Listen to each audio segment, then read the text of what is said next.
Lumalakas na naman ho ang buhos ng ulan dito sa ating kinalalagyan sa Sitio Nabong, Barangay May Sulaw, sa Kalumpit, Bulacan. Ito po yung naranasan natin ngayon. Ito ho yung nagpapahirap palalo doon sa mga kababayan natin na nagpasya na manatili ho sa kanilang mga tahanan dito nga po sa Sitio Nabong.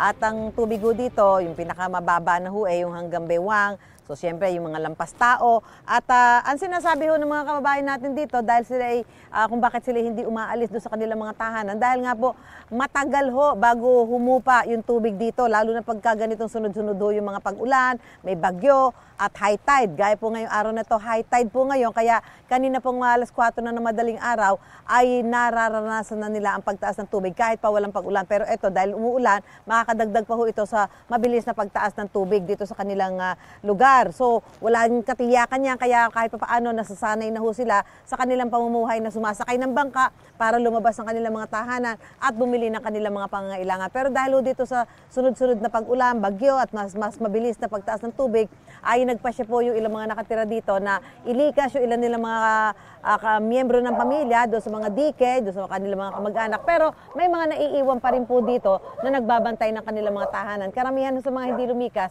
yung may mga second floor o yung may ikalawang palapag ang kanilang mga bahay. Pero ito nga po, ayan, nakikita ho ninyo, ayan, mga kababayan ho natin dito, kahit yung talagang mababasa talaga sila every time nakikilos, nagpasya pa rin ho sila na manatili dito. So, mamaya po, iikutin pa ho natin itong Sitio Nabong. Maghatid po tayo ng ating tulong. Mayroon tayong relief goods para ho sa mga kapuso natin dito.